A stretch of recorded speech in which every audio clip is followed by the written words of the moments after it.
Basta dati, since grade 6 naman, excellent lagi ako sa class. Like, pero I didn't always excel. Pero,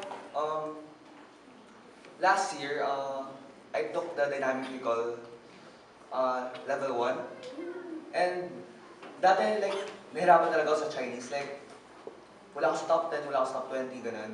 Tapos, yung last school year, nag-ano ako, nag-top 3 ako sa Chinese.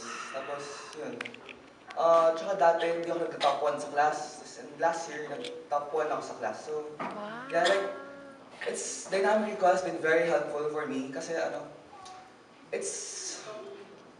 hindi siya nakaka-stress. It's a fun way of learning. So,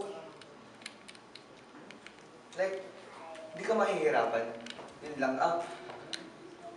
Tsaka, na-apply ko siya sa math. Ay, hindi sa math. Hirap na. Na-apply ko siya sa social, sa science, Chinese yan. Yung mga... May memory words. Yeah, yung mga words.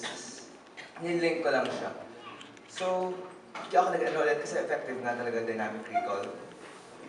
So, yeah, yun lang. So, dynamic recall, thank you for sharing your techniques. Yun lang.